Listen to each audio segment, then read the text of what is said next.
السلام عليكم. العيد يعني كوارع، وكوارع يعني فتة.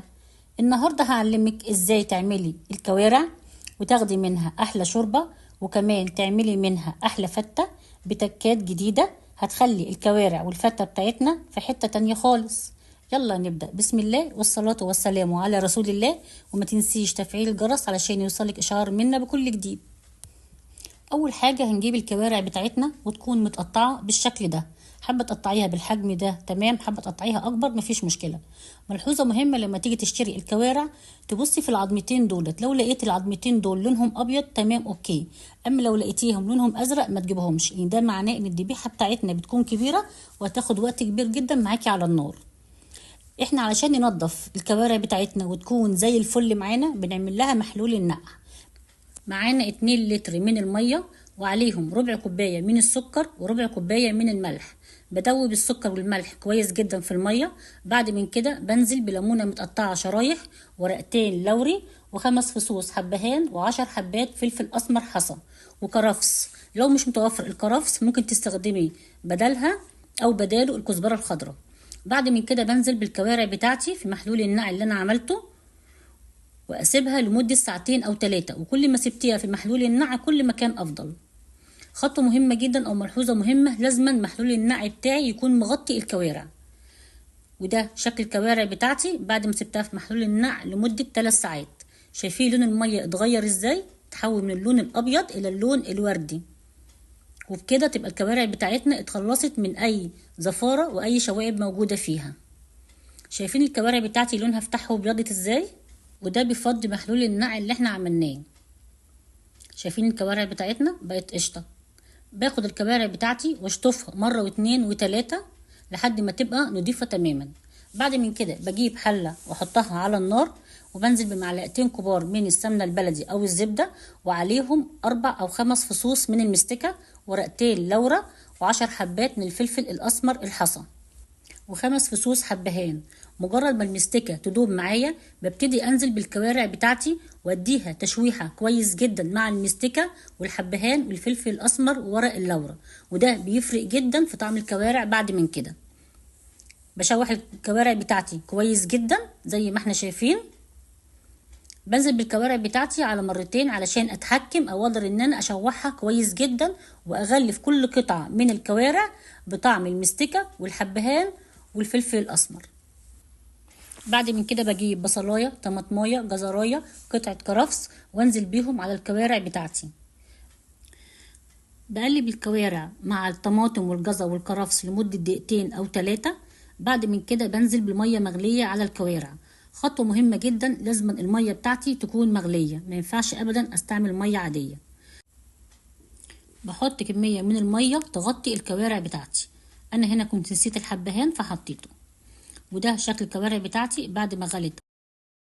بمعلقه كبيره من السكر علشان تسرع من عمليه السوى.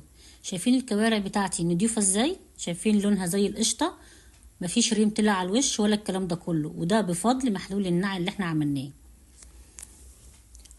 طيب على الكوارع بتاعتنا ما تستوي هنجيب العيش بتاعنا ونقطعه مربعات.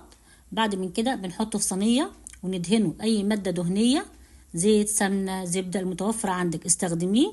وبعد من كده بحطه تحت الشوايه لمدة ربع ساعة أو 10 دقايق لحد العيش بتاعك كله ما يتحمر وياخد تحميصة حلوة.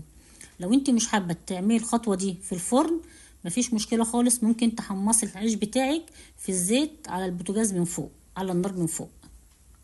بس الحقيقة هو في الفرن بيكون أخف وأطعم.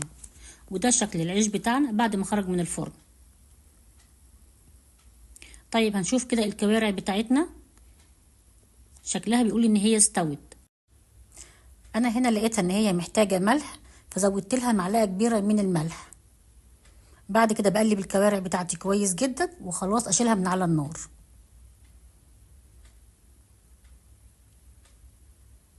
بعد من كده هنعمل الرز الابيض بتاع الفتة. عندنا معلقتين كبار من السمنة البلدي، 4 فصوص من المستكة، ومعانا ورقتين من اللوري، كوبايتين من الرز المصري او الرز البلدي بتاعنا، مغسولين مش منقوعين، مغسولين ومصفيين بس. مجرد ما المستكة بتاعتي تدوب بنزل بالرز بتاعي واشوحه كويس جدا مع المستكة وورق اللوري. مجرد ما الرز بتاعي يتشوح كويس جدا بنزل عليه بالمية السخنة او المية بتغلي. كوبايتين الرز اخدوا مني 3 كوبايات من المية. بقلب الرز كويس جدا، بعد من كده بحط له الملح بتاعه واسيبه لحد ما يتشرب. وده شكل الرز بتاعي بعد ما اتشرب. بديله تقليبه وهدي عليه النار لحد ما يستوي. في الوقت ده هنجهز صوص الفتة او الصلصة بتاعة الفتة. هنجيب معلقتين كبار من السمنة البلدي. مجرد السمنة ما تسيح معايا بنزل بمعلقتين كبار من الثوم المفروم. بشوح الثوم كويس جدا مع السمنة. مجرد الثوم ما يدبل بنزل بمعلقة كبيرة من الكزبرة الناشفة. بحمر الثوم مع الكزبرة يا دوبك ذهبي فاتح خفيف، انا مش عاوزاه ياخد لون، مجرد ذهبي فاتح بالشكل اللي احنا شايفينه ده. بنزل بكوبايتين كبار من عصير الطماطم، معلقة صغيرة من الملح، نص معلقة من الكمون، نص معلقة من الفلفل الأسمر، ونص معلقة من البابريكا، ونص معلقة من السكر. ومعلقة السكر هنا مهمة جدا لأنها بتمنع الحموضة. بغطي الصلصة بتاعتي واسيبها لحد ما تتسبك زي ما احنا شايفينها بالشكل ده. بعد من كده بجيب كوباية من الشوربة بتاعة الكوارع وانزل بيها على الصلصة بتاعتي واسيبها تاخد غلوة مع بعض. في الوقت دوت هنجهز الصوص الابيض بتاع الفتة. معلقة كبيرة من السمنة البلدي وعليهم فصين كبار من الثوم المفروم. بشوح الثوم كويس جدا مع السمنة. بعد من كده بنزل بمعلقة كبيرة من الكزبرة الناشفة. بشوحهم مع بعض لحد ما ياخدوا لون ذهبي فاتح اشقر. بنزل عليهم بربع كوباية من الخل الابيض. يا دوبك يتشوحوا مع بعض شوية بقوم نازلة بكوباية من الشوربة. بدوبهم كويس جدا. بعد من كده بظبط الملح بتاعهم وشوية من الكمون. بجيب الكوارع بتاعتي بعد ما هديت معايا وابتدي ان انا اخليها. الخطوة دي اختياري. في ناس بتحب تحط الكوارع زي ما هي بالفتة بالعظم بتاعها، وفي ناس بتحب تخليها. انا بحب اخليها علشان تتاكل على طول. في الوقت دوت انا الصلصة بتاعتي او الصوص بتاع الفتة بيكون وصل للقوام المطلوب. باخد منهم كبشتين زي ما احنا شايفين وبستخدمهم بعد من كده. بعد كده بجيب الفتة بتاعتي اللي انا خليتها وانزلها تاخد غلوة واحدة بس مع الصوص، وده بيفرق جدا في طعم الكوارع. بعد من كده جربيها وقولي لي ايه رأيك. بديهم تقليبة كويس جدا واسيبها تاخد غلوة واحدة فقط لا غير.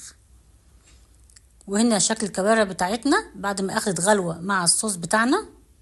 خلاص انا بشيلها من على النار. بعد من كده هنركب طبق الفتة بتاعنا.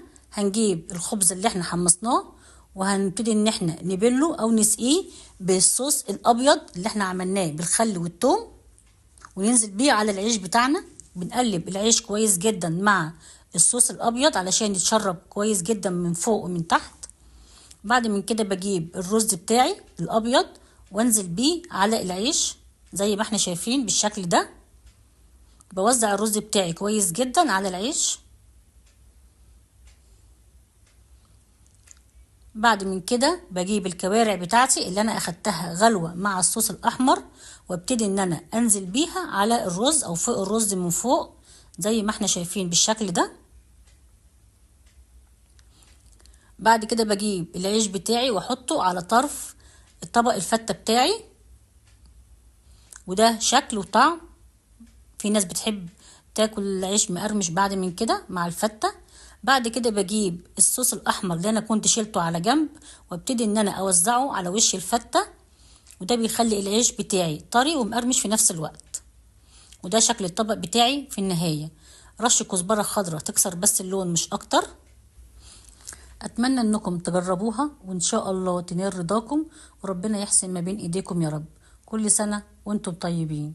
السلام عليكم في رعاية الله. باي باي.